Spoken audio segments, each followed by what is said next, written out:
Hello, Norwood superstars! Let's get started with today's Norwood News Newsletter edition for Friday, June 18th, 2021. It is the last Norwood News Newsletter for this school year, for the 2021 to 2022 school year, and what a year it has been. All right, I know you're anxious to get it going.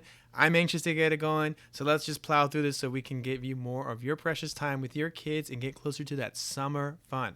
So, important upcoming dates, only a few of them. For the second to last day of classes, Monday, June 21st, it's a 3-hour early dismissal here at Norwood, so that means students dismiss at 12:05 p.m.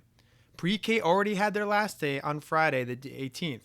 Now, on that same day, after dismissal, from 1 to 3 p.m., we're going to have some materials pickup time for virtual-only students. So if your student is part of cohort C, then that's a good time for them to come and pick up materials for the summer. And depending on their teachers and their grade, they may have individual circumstances that vary. So they may have more or less things than other students to pick up. And for Tuesday, June 22nd, the last day of classes, and that's for grades K through 3 here, it's another 3-hour early dismissal day at 12:05 p.m. And similarly, another materials pickup for virtual only students of cohort C from 1 to 3 p.m. Don't forget about being here between 8:20 and 8:30 a.m. This is your last 2 days to do that. And let's start off with first in math access during the summer break. There's going to be a little bit of a gap to allow for time for the next level of classes and the change over to the next school year electronically in the systems with Schoology. So students will be able to have their regular access through first in math through July 31st. And then after that, there's going to be a little bit of an outage where you can't access it. Because there's a certain way that you do access it through Schoology. So if your child already knows how to do that, that will be fine till the end of July. And then they should be able to do so after through their BCPS links folder, where they get to Google Meet and Schoology. They should be able to do it there after that point.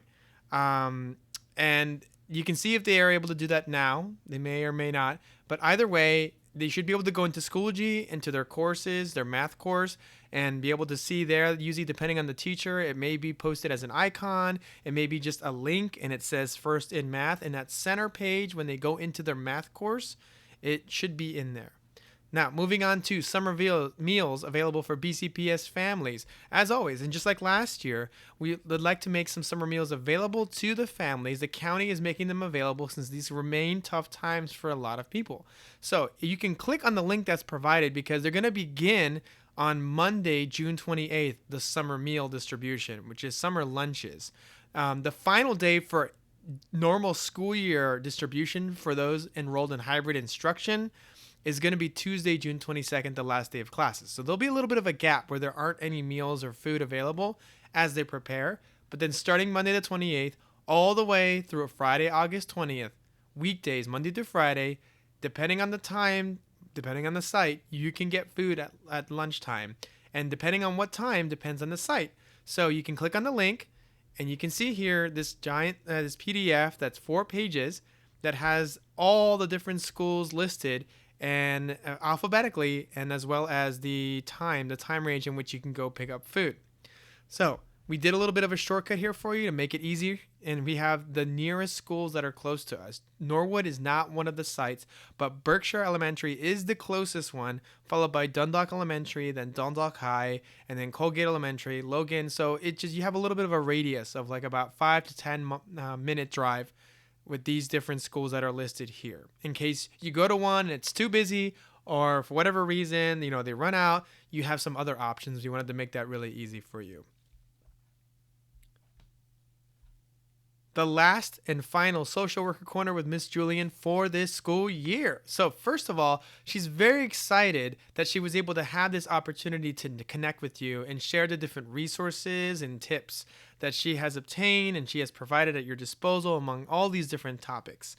She's very grateful for this time to be able to get to know you better through this information that she's sharing and through seeing the children. So what she wanted to do was end it on a really sweet note and showing you how to make Sour Patch grapes. So it's another recipe, and it's a really important and interesting recipe because it does combine actual grapes, which are healthy, but gives a little bit of a sugary twist that makes it fun and inviting for the kids. Now, there's 2 ways to go about this, and she actually tried this herself. One is to use toothpicks, and you're going to stick that toothpick in a grape where the stem is, and the other option when you pull off the stem, there's a little bit of a crater left at the top of the grape. The other option is to use your hands, which can be a little messy if you do that. And for kids, especially younger ones, that might not be the best idea. But it's completely up to you how you want to go about this. Maybe that's the whole point. Get them dirty, get them fun, stimulate all those different senses. Who knows? It's up to you as to what you want to do and how clean of a kitchen and hands you want. So for ingredients, let's start with the seedless green grapes. You're going to get some boxes of Jell-O, maybe about 1 to 4, and you can vary up the flavors. You can combine flavors. You can just keep them individual. You can be creative and have them shake it out. She found that, like, for example, strawberry lemonade was a flavor that she created by combining a lemon and a strawberry boxes of Jell-O mix. And you're going to want a Ziploc gallon storage bag as well as a small bowl. And you're going to want several of those bags on hand. And she gave you some suggestions here for some flavors like Jolly Rancher green apple gelatin, Jolly Rancher watermelon, strawberry, peach, orange. Those are some of the existing flavors you can find of Jell-O. But there's a variety of flavors that Jell-O has. You can get creative. Don't be just limited to this. Have them come up with new combinations. So as for instructions, we've provided some pictures here that you can see just kind of what they look like. If you click on the written version of the newsletter, you'll see they're grapes, but they're like coated in a little bit of a substance. And that's basically what allows them to be kind of like sort of a Sour Patch Kids, which is why they're called Sour Patch grapes. They're a little bit on the, well, in Spanish we say ácido, which is acid, but it means it's not acid. It means it's sour. That's what that means. It's sour. It's soury. So Sour Patch grapes. Now you start first with, you fill a small bowl with water. Lukewarm or cold is fine. 2, you fill a small bowl with Jell-O mix. And either you can mix them together or do individual bowls for your different mixes. And 3, grab a grape, either with your hand or your toothpick, by sticking it in at the top where the stem was. Number 4, you're going to roll the grape in the Jell-O mix. And then place the grape in a gallon storage bag. And then you're going to put it in the fridge to chill or in the freezer. And if you're going to put it in the freezer, do it only for like 2 or 3 hours. You can't do it any more than that or else it'll have a different effect. And then you're going to store it in the fridge and serve them. And it'll give them a little bit more harder consistency, but you'd be really surprised how they taste. So hopefully your kids will love them. Now, coffee and conversation wrap up for this school year. First, we want to thank everyone who joined us for our monthly coffee and conversation sessions. We've had a variety of topics that we've ranged from, for example, opening parent Schoology accounts or configuring Schoology so that you could upload electronic submissions for homework, talking about mental health, emotional regulation, digital learning tools like First in Math and RAS Plus, just and so much more. We just covered a wide gamut. So if you missed any of the information that we shared or would like any of it, please let us know. And also for the recent June session that we just had, what we talked about specifically, we shared some tips and fun activities to help avoid that summer slide, where children can lose up to 27% of the learned information from the school year over the summer break. That's a pretty big deal. And it's why there's so much, review in the beginning of the following school year. So if you really want to help your child avoid that summer slide, you may want to check this presentation out, especially if you were not there or you just need a little bit of a refresher. It's a PDF and it's included with the active links. So it has a few. There's not many of them in there, but if you click on it, as usual, you can go in there and you can download. You can see all of us here saying goodbye, happy summer, but it's got all the different information that we shared in there. It tells you a little bit about the different programs, the BCPS learning hike, which is coming up, and a reading challenge. There's all sorts of new activities and suggestions that they say that to help stimulate the different core areas like reading, writing, and math. It's a really good resource. So be sure to check this out and click on that link. And as always, you can download it to your computer up here. You can see where my cursor is. Or if you see it on your phone, you'll just have to click on the 3 bars. And then that'll give you the option to download when you see that. You won't see download automatically right away on the phone version. And we've also just pulled out and included the summer learning hike information here so you can just see it outright.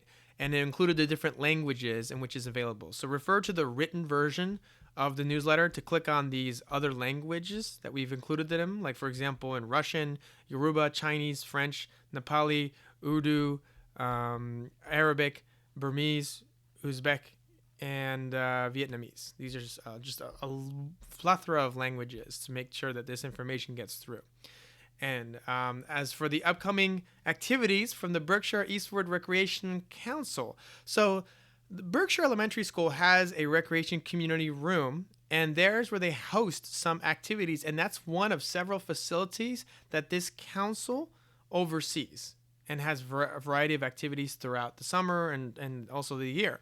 So if you're interested, for example, in having your child enroll in some dance classes, softball, baseball, or maybe a school dance for individuals with disabilities, or even just if you want to volunteer, or if maybe they want to volunteer and help out, this is a good thing to check out. So click on, it's actually a newsletter. It's their own newsletter, and you can check it out here. And it's a large enough resolution that you can zoom in and you can see a little bit more detail about all these things that we mentioned, who to contact, and how to get more information.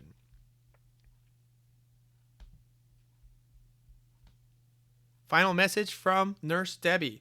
Now, it's a really good time, she says, to begin getting an appointment for your student's physical exam. They need to have one every single year. On average, your child should minimum be going to the doctor every year to at least get a physical exam. So if you haven't gotten one so far at the end of this year to satisfy the requirement for next year, then you should be thinking about that over the summer, especially since wait lists can be a little bit longer or appointment times can take longer due to COVID and reduced staffing. There's going to be a continuum of effects due to the pandemic, even though things are opening up again more and more. So definitely keep that in mind. If you need to get your vaccinations up to date, this is all a very good time to do that. If you need any of the health forms, let her know. She's happy to get them to you. Same thing with an updated dental form. Every 6 months, your child needs to be seeing the dentist, and so they should have a more updated version of that. And if you don't have that, then make sure you get that done soon over the summer, because if not, she will be contacting you next school year and wanting to get that updated. So if you also are thinking about donating any of your children's clothes, consider elastic waistbands and shorts. We could always use them for children who need to change their clothes during the day. Also hoodies, new socks, and underwear. And lastly, they've been continuing to expand more appointments for the hearing and vision screening. So if you got a letter and you haven't done that yet or thought that was over and you couldn't do it, you're in luck. I mean, summer break's around the corner and you can do it with ease. You don't have school to worry about. So you can go ahead and just click here to make an appointment. As always, this is what it looks like when you click on that link. It's pretty straightforward. You just look at the dates and you see what says sign up, what has an open spot. And if you go scroll all the way down, you'll notice that they already have all the way through like July 1st, I believe. And the closest one nearest to us is the Easter Family Resource Center, or EFRC they might have by initials. So you can see here on this date they have plenty available. And they may continue to extend it. They may not. They may cut it short. So just keep an eye on it. Or you can always call this phone number if you prefer and don't have the ability to do it online. You can just call this 410-887-2721. And they may help you out doing it by phone. I don't know if that's going to happen after summer break, during summer break. It may or may not. It depends. But you will definitely be able to use the link. And you can call Nurse Debbie directly at 443-809-6029 right here. If for whatever reason you're not sure whether your child needed to receive this screening, if you're not sure whether you're supposed to receive a letter, or if you don't know what your next steps are if they fail one of the two screenings. It's not the end of the world if they do, don't worry, but it's important to just know what's expected of you after that. Please return any unused hotspots. Please return them, chargers and hotspots together, especially if they come in a case. These are the two most common models that we've seen distributed to students. So if you have any of these lying around, you're not using them, it would be a great time before the end of the school year to drop them off or return them with your child. And lastly, report cards continue to be distributed on June 22nd. That has not changed. That is still the same situation. So the fourth quarter report cards will go out, be made available through Focus. And the instructions, you can click here for some written instructions or watch this video on how to do it. It's very quick and easy, and that's how it's going to be from now on. So once you know how to do it, you will always know how to do it. And the link on how to connect and access Focus is right here. So you don't have to try to copy it or write it down from the video or copy it from the written instructions. It's right there. You can click on it. It takes you right to it. If you need a written copy because you're virtual or cohort C, and we can always mail one out to you. So please let us know soon since we're getting to the end of the school year. Registration is going to continue also throughout the summer. So if you need a packet for a new pre-K or kindergarten student, please call the front office at 443-809-7055. But staffing is going to be greatly reduced. There's going to be a lot of weird circumstances this summer. We've got people that are going to be in and out due to different circumstances. You may want to congratulate Miss Kayla if you know her, because she's having her first baby. Miss Sue's going to be in and out. And so poor Miss Samansky and Miss Stafford are going to be holding down the home front, and not all the time, because they have to be shuffling between the summer program at a different school because of the work they're doing on this building. So you can come to the building, but I would recommend that strongly that you call for anything that you need. Do not just show up. Please do not just show up during the summer. Call the school. They would love to hear from you, but that would be the easiest thing to make sure that they can tend to you and schedule a time that can help you with registration, with getting you a packet or anything else that you may need that's hanging over from the school year. That is it. So thank you very much for all your help this school year, all your support. We're going to keep these on the newsletters up on this page. Once we get into the new school year, we'll refresh them, we'll change them up, we'll get rid of them, but we'll leave them up so you can refer back to all the different things that we've talked about throughout the school year. Feel free to click on any of them. Our information is still here, but I myself, Mr. Castro, am just like the teachers, I'm going to be off doing wild and wonderful things over the summer. So please be safe. Have a wonderful time. So glad those cicadas are finally disappearing little by little. And as always, keep on learning. Thank you very much.